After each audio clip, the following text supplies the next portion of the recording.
Good morning, આપની સાથે હું છું વિધાતા। સમાચારોની શરૂઆત કરી રાજ્યના મોટા ભાગના વિસ્તારોમાં આગામી 5 દિવસમાં મેઘરાજા મંડાણ કરી શકે છે। હવામાન વિભાગે દીવ દમણની સાથે સાથે ગુજરાતના કેટલાક જિલ્લાઓમાં પણ ભારે વરસાદની સંભાવના વ્યક્ત કરી છે। છેલ્લા 20 દિવસમાં રાજ્યના વિવિધ વિસ્તારોમાં છૂટાછવાયો વરસાદ નોંધાઈ રહ્યો છે। એવામાં મેઘરાજા બાકી રહી ગયેલા વિસ્તારોમાં પણ મહેરબાન બનીને વાવણી કરાવે તેવા સંજોગો સર્જાઈ રહ્યા છે। હવામાન વિભાગે 29 જૂનથી લઈને 3 જુલાઈ સુધી રાજ્યમાં મેઘમહેરની આગાહી કરી। આગાહીના મુખ્ય મુદ્દાની વાત કરીએ તો 5 દિવસમાં સૌરાષ્ટ્ર, દક્ષિણ ગુજરાત, મધ્ય ગુજરાત અને ઉત્તર ગુજરાત એમ તમામ ઝોનમાં વરસાદની શક્યતા છે। કેટલાક જિલ્લામાં 30 જૂને ભારે વરસાદ પડી શકે છે તો હવામાન વિભાગના મતે 30 જૂને ઉત્તર ગુજરાતના સાબરકાંઠા, મધ્ય ગુજરાતના દાહોદ, દક્ષિણ ગુજરાતના વલસાડ તથા સૌરાષ્ટ્રના જૂનાગઢ અને અમરેલી જિલ્લાના કેટલાક વિસ્તારમાં ભારે વરસાદ વરસી શકે છે તો દીવ દમણ તથા દાદરાનગર હવેલીમાં પણ ભારે વરસાદની શક્યતા છે। આગાહી પ્રમાણે બાકીના 4 દિવસો દરમિયાન હળવાથી મધ્યમ વરસાદ ગુજરાતના મોટા ભાગના જિલ્લાઓમાં રહેશે।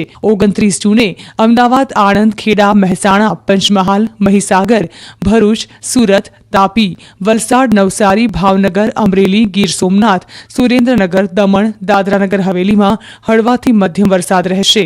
30 જૂને પણ કેટલાક જિલ્લામાં ભારે વરસાદ ઉપરાંત જ્યાં સામાન્ય વરસાદ રહેવાની શક્યતા છે તેમાં અમદાવાદ, આણંદ, પાટણ, મહેસાણા, બનાસકાંઠા, દાહોદ, ખેડા, પંચમહાલ, સુરેન્દ્રનગર, રાજકોટ, બોટાદ, પોરબંદર, ભાવનગર, ગીર સોમનાથ અને દીવનો સમાવેશ થાય છે।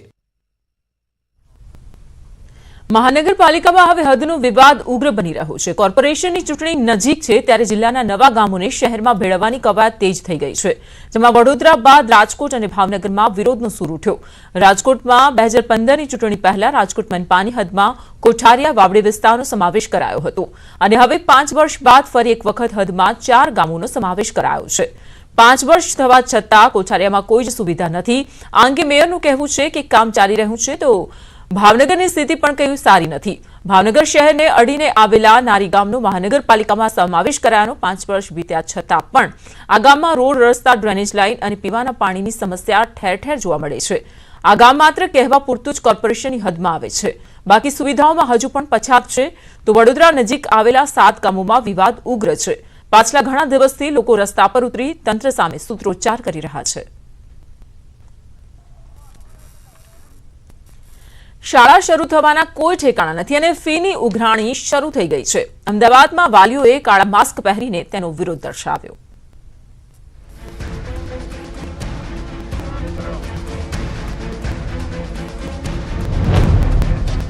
સ્કૂલ બંધ તો ફી બંધ, લોકડાઉનમાં શેની ફી? શાળા સંચાલકો સામે મોરચો। વાલીના મનની આગ હવે રસ્તાઓ સુધી પહોંચી ગઈ છે। રોજગાર ધંધા ઠીકથી ચાલુ નથી થયા ત્યાં સ્કૂલની ઉઘાડી લૂંટ શરૂ થઈ ગઈ। લોકડાઉનના કારણે લોકોની આર્થિક પરિસ્થિતિ ખરાબ છે। નાનાથી લઈ મોટા તમામ વર્ગના વેપાર ધંધા પર અસર પડી છે ત્યારે મહિનાઓથી સ્કૂલ બંધ છે છતાં સ્કૂલો બેફામ બની છે અને વાલીઓને ફરજિયાત પૂરી ફી ભરવા દબાણ કરાઈ રહ્યા છે। ત્યારે અમદાવાદ સહિત રાજ્યભરના વાલીઓએ શાળા સંચાલકો સામે મોરચો માંડ્યો। વાલીઓએ માસ્ક પર બસ હવે સ્કૂલ બંધ તો ફી બંધનું સ્લોગન લખ્યું। કાળા માસ્ક પહેરી વાલીઓ વિરોધ કરવા નીકળ્યા। જે સમય દરમિયાન સ્કૂલો બંધ છે એના તમામ ખર્ચાઓ બંધ છે એ સમયે સંચાલક શ્રીઓને આદેશ કરવામાં આવે કે તમામ વાલી અને વિદ્યાર્થીઓની ફી માફ કરવામાં આવે અને વાલીઓને આર્થિક રીતે રાહત આપવામાં આવે, કારણ કે વાલી આજે કોરોનાની મહામારીના કારણે એના તમામ રોજગારો પડી ભાંગ્યા છે। વિરોધ કરવા આવેલા વાલીઓએ તો કહ્યું કે શાળાઓએ ફી માંગવી જ ન જોઈએ। ડોનેશનનો એ યથાવત છે। વાલી એકતા મંડળની તો રજૂઆત છે કે ખાલી પ્રથમ સત્રની ફી માફ કરવામાં આવે, પણ જો વાલીઓનો સાથ સહકાર ને બધું એમખેમ રહ્યું તો બીજા સત્રની પણ ફી માફ કરવાનું અમે ઉગ્ર રજૂઆત કરીશું। અનલોક 1માં રાહત આપ્યાને હજુ 1 મહિનાથી પણ ઓછો સમય થયો છે ત્યાં રૂપિયાની ઉઘરાણી શરૂ થઈ ગઈ છે। હજુ તો સ્કૂલ શરૂ થવાના કોઈ ઠેકાણા નથી તેવામાં પોતાના ખિસ્સા ભરવા શાળાઓએ ચલાવેલી ઉઘાડી લૂંટથી વાલી અને વિદ્યાર્થીઓ પરેશાન છે। શાળા સંચાલકોની સાથે સરકારે પણ આ વિષયમાં વાલીઓની મનોદશા સમજવી પડશે, નહીતર આગામી દિવસોમાં વિવાદ વધે તો નવાઈ નહીં। વિભુ પટેલ, ન્યૂઝ 18 ગુજરાતી। તો શાળાઓ ખુલ્લી નથી ત્યાં ફીની જંજાળ શરૂ થઈ ગઈ છે। સુરતના કામરેજની શ્રી સ્વામિનારાયણ મિશન શાળામાં શિક્ષણ ફીના મુદ્દાને લઈને વાલીઓએ ભગવાનના નામે શિક્ષણ વેપાર બંધ કરી નારા સાથે હોબાળો મચાવ્યો।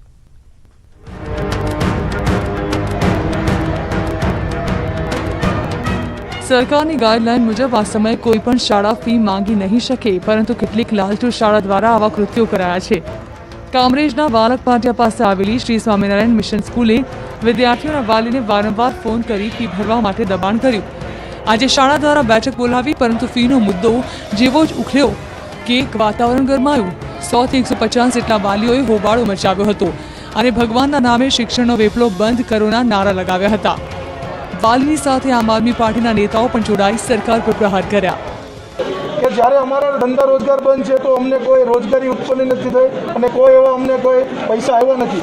તો શાળા સંચાલકો શું પોતાની 5 સ્ટાર હોટલ ચલાવે છે તો આ પૈસા માગી રહ્યા છે અત્યારે? તો અમારા બાળકો સ્કૂલે આવ્યા જ નથી તો સ્કૂલ ફી ક્યાંથી ભરવાની? તમે જેમ ફી ઉઘરાવાનું પેમ્પલેટ કાગળિયું ઈમેલમાં મોબાઈલમાં મોકલો છો, એવી જ રીતે તમે જે ખર્ચો કર્યો છે બધા વાલીઓને બતાવો, પ્રમાણિકતા બતાવો, પારદર્શકતા બતાવો કે અમે આટલા લાખ રૂપિયાનો 3 મહિનામાં ખર્ચો કર્યો છે, માટે અમારે ફીની જરૂર છે. હાલ તો તમામ શાળાઓ દ્વારા ઓનલાઈન શિક્ષણ કરવામાં આવ્યું છે. બાળકો ઘરેથી ભણી રહ્યા છે. અનલોક 1 ને હજુ મહિનો પણ નથી થયો, તેવામાં ફીની ઉઘરાણી કરવા વાલીઓને દાજા પર ડામ જેવું લાગે છે. તો કોરોના વાયરસથી હવે રાજનેતાઓ પણ બચી નથી શકતા. ભરતસિંહ બાદ હવે શંકરસિંહ વાઘેલાને પણ કોરોનાનો રિપોર્ટ પોઝિટિવ આવ્યો.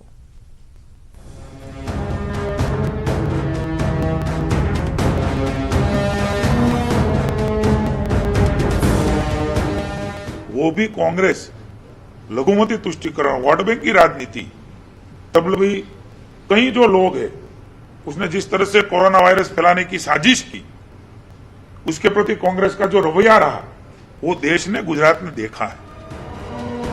સાંભળ્યું?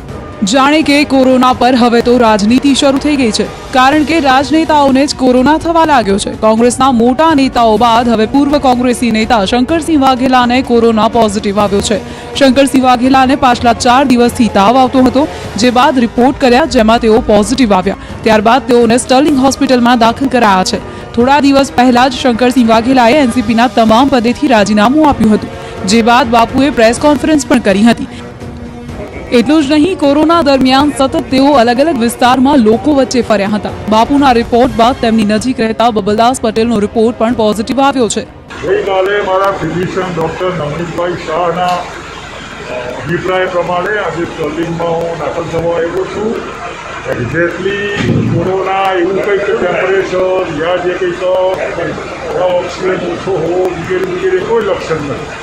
ફટાફટ પ્રિકોશનરી સ્ટેપ તરીકે 4-5 દિવસ રહીને ટ્રીટમેન્ટ કરાવી સારી, એના અનુસંધાનમાં આજે હું આવ્યો છું. જો કે એવું નથી.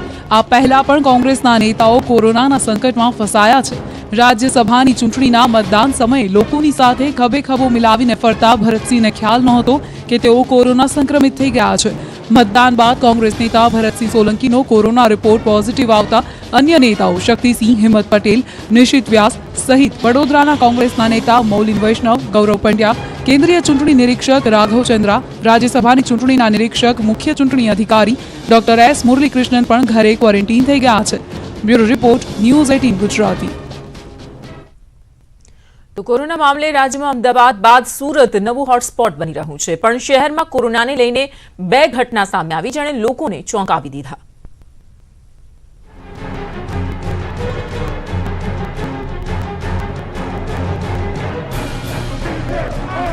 સુરત શહેરમાં દિન પ્રતિદિન કોરોનાના કેસ વધી રહ્યા છે. સરકારી હોસ્પિટલ્સમાં કોરોનાના બેડની સંખ્યા ઘટી રહી છે.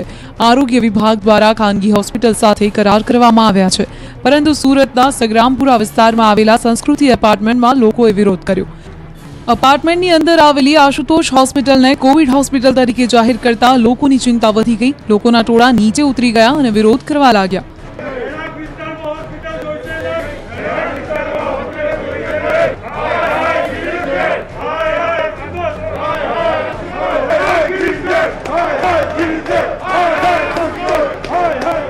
અમારું એચ ટાવર ઓલી બાજુ આવે છે, આ બાજુ સી ટાવર છે, આ બાજુ આશુતોષ હોસ્પિટલ, ઓલી બાજુ ગિરીશ જેડ હોસ્પિટલ. બંને હોસ્પિટલને આ લોકોએ કોવિડ માટે આપેલી છે અને બંનેની એન્ટ્રી એકદમ રેસિડન્સને ટચ છે, બરાબર. એટલે અમારું જોખમ બહુ વધારે પડતું વધી જાય છે. જેની તંત્ર નોંધ લે. પરમિશન જ આશુતોષ હોસ્પિટલને મળી છે તો એ કેવી રીતે જો 6 વર્ષથી જે ગોડાઉન બનશે એની અંદર એ કાર્યાલય ચાલુ કરીને કોવિડનું સેન્ટર ઊભું કર્યું છે. આ બહુ સિમ્પલ સમજ છે. જો અહીંયા કોઈ તંત્ર કે કોઈ એસએમસી વાળો આવે તો એને પણ ભાન પડી જશે કે આ અહીંયા પોસિબલ જ નથી કે આ વસ્તુ અહીંયા શરૂ કરાય જ નહીં. તો બીજી ઘટના સામે આવી સ્મીમેર હોસ્પિટલની. બેદરકારીની હદ જુઓ. પાણીનો વાલ્વ બંધ કરવાનું ભૂલી જતા કોરોના દર્દીનો વોર્ડ બેટમાં ફેરવાઈ ગયો. વોર્ડમાં પાણી ભરાઈ ગયા હતા. પાણી વચ્ચે દર્દીઓની સારવાર ચાલતી હોય તેવા દ્રશ્યો સામે આવ્યા. પ્રજ્ઞેશ વ્યાસ, ન્યૂઝ 18 ગુજરાતી, સુરત. ભારત મિત્રતા નિભાવતા પણ જાણે છે અને આંખમાં આંખ નાખીને દુશ્મનને જવાબ પણ આપી શકે છે. આ નિવેદન પ્રધાનમંત્રી નરેન્દ્ર મોદીનું છે. રવિવારે રેડિયો પર મન કી બાતમાં પ્રધાનમંત્રીએ આ મુદ્દે સંબોધન કર્યું. લદ્દાખમાં ભારત અને ચીન વચ્ચે ચાલી રહેલા વિવાદ તથા શહીદ જવાનોને પ્રધાનમંત્રીએ યાદ કર્યા અને જવાનોના શૌર્યને નમન કર્યું. નામ લીધા વિના જ પ્રધાનમંત્રીએ ચીનને ચેતવણી આપી. दुनिया ने अपनी संप्रभुता और सीमाओं की रक्षा करने के लिए भारत की ताकत और भारत के कमिटमेंट को भी देखा है. लद्दाख में भारत की भूमि पर आंख उठाकर देखने वालों को करारा जवाब मिला है. भारत मित्रता निभाना जानता है तो आंख में आंख डालकर देखना और उचित जवाब देना भी जानता है. हमारे वीर सैनिकों ने दिखा दिया है कि वो कभी भी मां भारती के गौरव पर आंच नहीं आने देंगे. साथियों, શહીદ જવાનોના પરિવારની રાષ્ટ્ર પ્રત્યેની ભાવનાને પ્રધાનમંત્રીએ યાદ કરી. સાથે જ દરેક ભારતીયને અપીલ કરી કે તેઓ આત્મનિર્ભર ભારત દ્વારા શહીદોને શ્રદ્ધાંજલિ આપે. देश और अधिक सक्षम बने, देश आत्मनिर्भर बने, यही हमारे शहीदों को सच्ची श्रद्धांजलि भी होगी. मुझे असम से रजनी जी ने लिखा है कि उन्होंने पूर्वी लद्दाख में जो कुछ हुआ वो देखने के बाद एक प्रण लिया है. प्रण ये कि वो लोकल ही खरीदेंगे. इतना ही नहीं, लोकल के लिए वोकल भी होगी. તો મન કી બાતમાં પ્રધાનમંત્રી નરેન્દ્ર મોદીએ સંસ્કૃતનો એક શ્લોક પ્રયોજીને ચીનને જવાબ આપ્યો. શ્લોકના માધ્યમથી પ્રધાનમંત્રીએ ચીનની દુષ્ટતાને વખોડી. પ્રધાનમંત્રીએ કહ્યું કે દુષ્ટ લોકો પોતાની વિદ્યાનો પ્રયોગ વિવાદ કરવામાં, ધનનો પ્રયોગ ઘમંડ માટે અને તાકાતનો ઉપયોગ બીજાને હેરાન કરવા માટે કરે છે.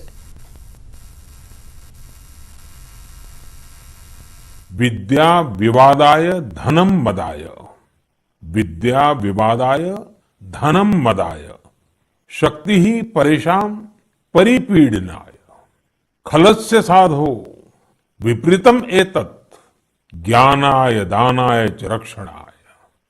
अर्थात अगर स्वभाव से दुष्ट है तो विद्या का प्रयोग व्यक्ति विवाद में, धन का प्रयोग घमंड में और ताकत का प्रयोग दूसरों को तकलीफ देने में करता है. लेकिन सज्जन की विद्या ज्ञान के लिए, धन मदद के लिए और ताकत रक्षा करने के लिए इस्तेमाल होती है. भारत ने अपनी ताकत हमेशा इसी भावना के साथ इस्तेमाल की है. भारत का संकल्प है भारत के स्वाभिमान और संप्रभुता की रक्षा. આજે ચારે તરફ વર્ષ 2020 ખરાબ અને અશુભ હોવાની ચર્ચા થઈ રહી છે. ત્યારે આ મુદ્દે પ્રધાનમંત્રી નરેન્દ્ર મોદીએ મન કી બાતમાં ચર્ચા કરી. साल 2020 को खराब मान लेना चाहिए? क्या पहले के 6 महीने जैसे बीते उसकी वजह से ये मान लेना कि पूरी साल ही ऐसा है? क्या ये सोचना सही है? जी नहीं, मेरे प्यारे देशवासियों, बिल्कुल नहीं. વર્ષ 2020ની શરૂઆતના સમયગાળામાં દેશ અને દુનિયામાં બની રહેલી ઘટનાઓને લઈને આખા વર્ષ માટે નકારાત્મક ન વિચારવા પ્રધાનમંત્રીએ સલાહ આપી. સાથે જ આશા પણ વ્યક્ત કરી કે આપણે આ વર્ષમાં વધુ સારી રીતે નિખરીને બહાર આવીશું. एक साल में एक चुनौती आए या 50 चुनौतियां आए, नंबर कम ज्यादा होने से वो साल खराब नहीं हो जाता. भारत का इतिहास ही आपदाओं और चुनौतियों पर जीत हासिल कर और ज्यादा निखर कर निकलने का रहा है. सैकड़ों वर्षों तक अलग अलग आक्रांताओं ने भारत पर हमला किया, उसे संकटों में डाला, लोगों को लगता था कि भारत की संरचना ही नष्ट हो जाएगी, भारत की संस्कृति ही समाप्त हो जाएगी। लेकिन इन संकटों से भारत और भी भव्य होकर सामने आया। આ તરફ ભારત ચીન વિવાદ પર સોનિયા ગાંધી અને રાહુલ ગાંધીના સવાલોનો ગૃહમંત્રી અમિત શાહે ધારદાર જવાબ આપ્યો અને સંસદમાં ચર્ચા માટે ખુલ્લો પડકાર પણ ફેંક્યો। न वहां कोई हमारी सीमा में घुस आया है, न ही कोई घुसा हुआ है, न ही हमारी कोई पोस्ट किसी दूसरे के कब्जे में है। છેલ્લા 12 દિવસથી કોંગ્રેસ ગલવાન ઘાટી મુદ્દે સરકાર પર સતત નિશાન સાધી રહી છે। કોંગ્રેસનો આરોપ છે કે ચીની સેનાએ ભારતીય સરહદમાં ઘૂસણખોરી કરી છે, પરંતુ સરકાર હકીકત છુપાવી રહી છે। થોડા દિવસ અગાઉ જ આ વાતને લઈને કટાક્ષ કરતા રાહુલ ગાંધીએ પીએમ મોદીને સરેન્ડર મોદી ગણાવતું ટ્વીટ કર્યું, જેને લઈને ગૃહમંત્રી શાહે આક્રમક મૂડમાં પલટવાર કર્યો। જવાબમાં કોંગ્રેસે આરોપ લગાવ્યો કે સરકાર હકીકતથી છટકવાનો પ્રયાસ કરી રહી છે। पार्लियामेंट होनी है, चर्चा करनी है तो आइए करेंगे। 62 से लेकर आज तक 2-2 हाथ हो जाए, कोई नहीं डरता चर्चा से। मगर जब देश के जवान संघर्ष कर रहे हैं, सरकार एक स्टैंड लेकर ठोस कदम उठा रही है, उस वक्त पाकिस्तान और चीन को खुशी हो इस प्रकार की स्टेटमेंट देना किसी ने नहीं करना चाहिए। महाभारत समय से एक इतिहास का सेशन रख लीजिए पार्लियामेंट, हम कर लेंगे बात, तो 62 से भी जरूर रखिए, लेकिन कम से कम अभी तो जवाब दीजिए 13 से अभी तक का। जो आदमी 13 से 20 के जवाब के लिए 62 में जाता है, ये प्रमाण है कि वो 13 से 20 के जवाब को अवॉइड करना चाहता है। મહત્વના સમાચારો સાથે આગળ વધીશું આ બ્રેક બાદ।